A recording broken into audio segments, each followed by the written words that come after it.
Interesting. It's going to be a fun day. Now, as I said, so the first thing we're going to do, I'm going to go get the RTK3 and put in a occupation down here somewhere away from everything. I might actually, now that I'm looking at the area, I might actually put it over here on this side. Right off to my left. Yeah, that's what looks good. You see where those guy wires are? I'm going to use that last guy wire as a guide as to where this thing will be. There's a little swale there too. That might work well. At the end of the day, that's what this is all about, knowing where you are on the earth. Anyway, so let's grab a spike. Okay, let's see here. Maybe I'll put it back here. This is fine too. Just anywhere where I can find it again, you know. So I'll tell you what, let's do this. Here's what we're gonna do. Let me grab one of my spikes. I carry them around in the it's not exactly a formal way of carrying them. Here's what they look like. I got this idea about 2 months ago maybe, having to do with ground control points, and then I realized, you know what, this will work good for marking the occupations too. So as you can see, it's 12 inches long spike. It's got a pretty sharp end on it and a nice nail head. You can put the point, well, you'll see in a minute, you can put the point of the survey pole either right next to that thing or right on top of it. It's not much. I mean, that's probably 3 or 4 millimeters. Well, maybe a little more than that, but somewhere around there, half a centimeter. And then this is what you can see going down in the ground. You'll see when I put it in there, you'll see it. Okay, so I'm just going to take one of these, my trusty 3-pound hammer. We're going to do stuff like this. Let's get suited up right. Put on my high-vis vest so people don't shoot at me. Liable to shoot at me anyway, but they can't say they didn't see who I was then. Sometimes I think this thing's a target, to be honest with you. It just makes me easier to see. I ought to paint a target on the back of it. Actually, this is kind of a target. Do not disturb. Okay. 3-pound hammer, see? Come over here. Now, what I do, just so I can try to find these things later, and yes, I will know where they are because that's the whole idea, but when you're trying to find it, I get off of the end of one of these lines and go out about 6 or 8 feet, try to find a good piece of ground. You know, this is bare ground right here, so I'm going to actually stick it right down here in the middle. By the way, we mentioned the airport earlier. I don't know if you can hear that, but there goes an airplane out right now. Cumberland Airport. Pan over here. You see that cliff right there is about 150 feet high. So we're going to be at 175 feet over here. So we're not in any, there's no way in the world we're going to get in the way of any aircraft. And this is all Class G airspace anyway. All right. So drive this into the ground real good. Try to, obviously I'm not a carpenter. You guys probably figured that out already. Let's try to get it in straight. This ground's a little tough.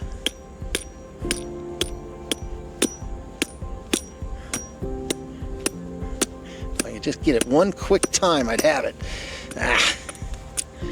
Hold on. Just gotta straighten it out. There we go. Okay. One more couple of hits here. There we go. All right, come take a look at that. That's in there nice. It's not going anywhere. So now what we do, we get the survey pole, put it right on top of that thing. I charge this up. So when we were in church this morning, I did a 2.5-hour occupation over a point over there that I got. So we're over at the church doing work all the time. And so I figured I'd have a nice marker. Wouldn't have to guess. Here's the survey pole.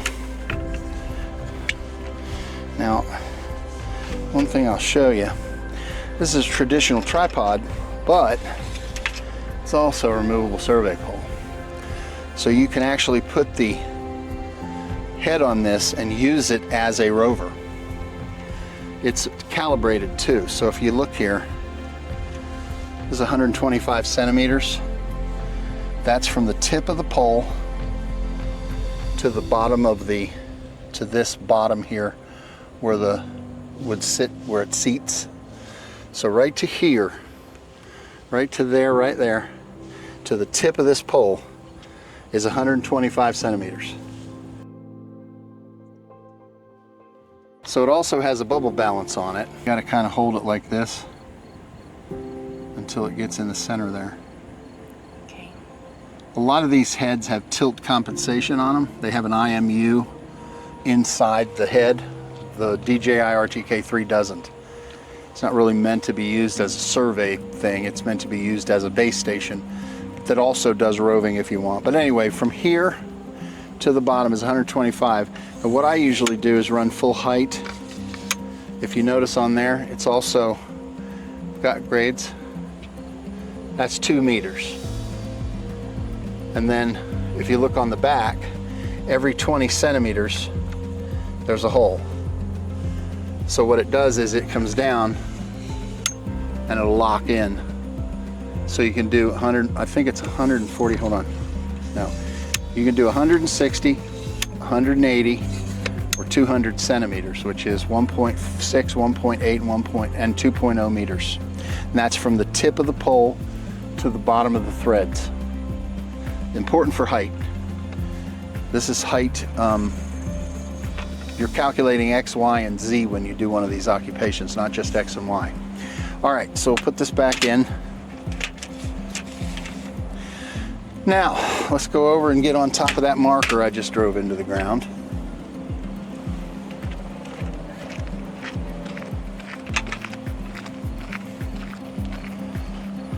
There it is.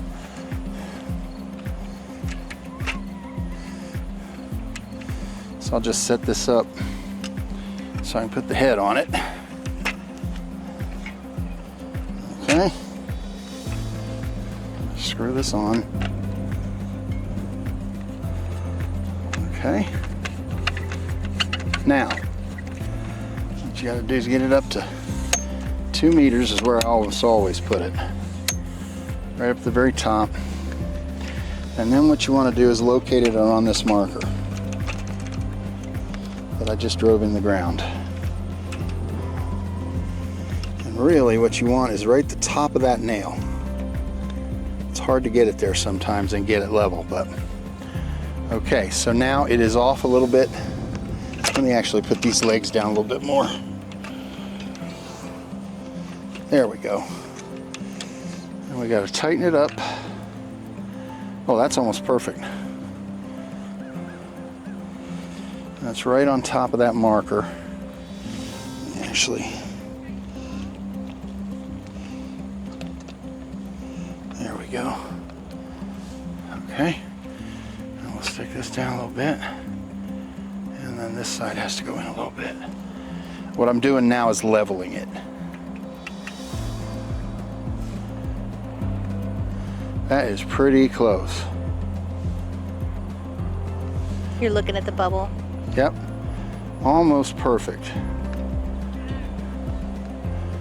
Okay, just a little bit less in the ground, so I gotta move this up a little bit. There we go. Then we want to drill this one in just a smidge. And there it is, perfectly centered and right on top of the marker. Okay, now that all the movement is done, you turn it on.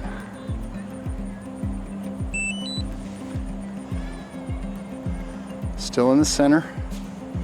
I make a rough note of the time just so I kind of know how long it's been here. So it's just 14:30 Eastern. Actually 14:29 Eastern. So that's when we put it in. 14:29 Eastern is 16:29 Zulu time. And all of the RINEX data is in UTC, or Zulu time.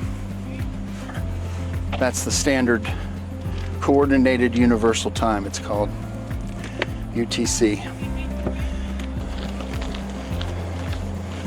Okay, this is what we've done so far. We have got a GNSS fix on that occupation. That means the satellites have told it where it thinks it is, where they think it is, or where it thinks it is based on what they've told it.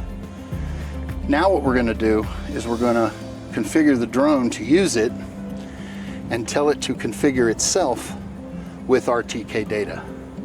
That's going to get it down here. I did this yesterday and got about 1 centimeter accuracy.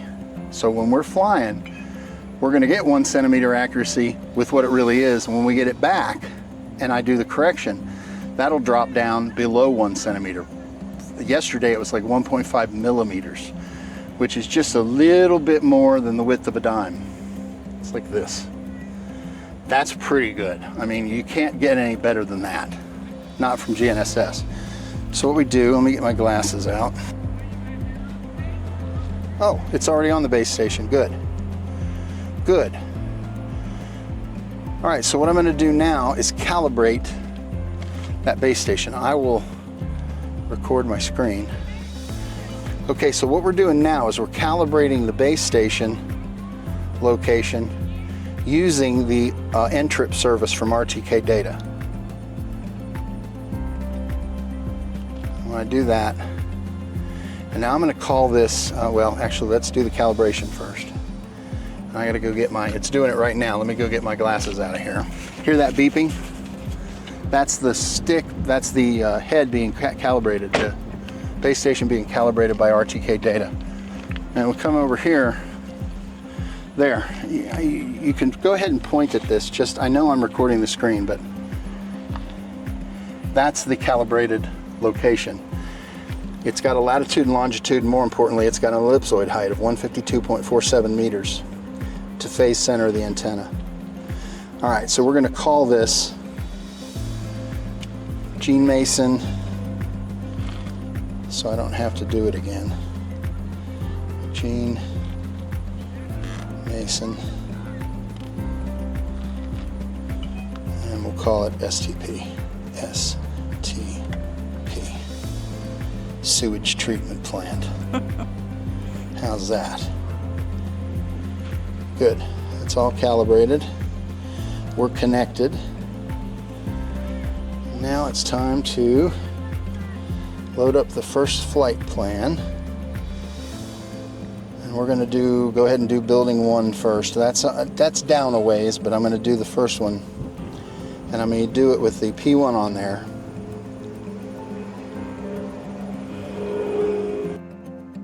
All right, that's better. You ready?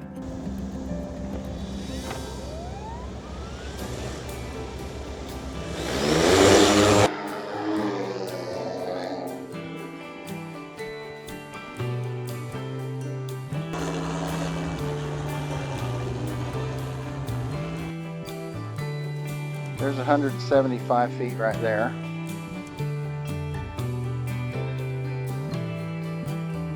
Now what we need to do is close out this occupation. Here's the RTK3's box. Now, so one of the things you definitely do when you occupy a spot is you document it. So what I'm going to do is basically take this thing from about 3 or 4 angles.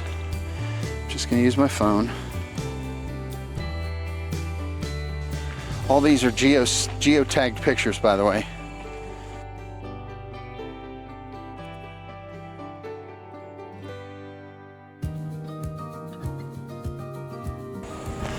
I'll take a picture of the spot.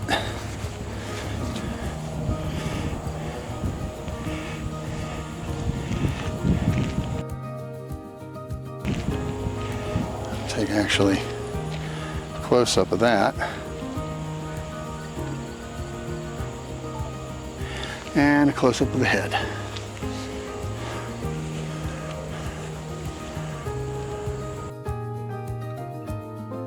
Before you move anything, turn it off. That can ruin, well, not the whole thing, but you definitely don't want it. Check the level. The level's still dead center, so it didn't move. And there we go. That's the end of it. That was about 2 hours and some odd minutes, so that's going to be a good one. A good static occupation. Now what's left to do, let's pull this off the top here. Put it away and take it home. That's it. Oh, and there's the relieve the mark, and that's just a little mark. But you put this right in the center of the nail. I'm going to note within 1 millimeter or 2 millimeters where that is on the earth. At the end of the day, that's what this is all about, knowing where you are on the earth. Okay, and then of course, during the flight, base gave real-time corrections to the position of the aircraft while it was taking the pictures, and that's the XYZ component of the pose. And then what we'll add to it is the phi, theta, psi, which is roll, pitch angle, and yaw. And those 6 things together are called the degrees of freedom, and they give you the position of the aircraft and the camera when the pictures were taken, and then the camera specifics tell you what was taken, and that all allows you to stitch it together into photogrammetry, come up with the point cloud, and do all the other things we want to do.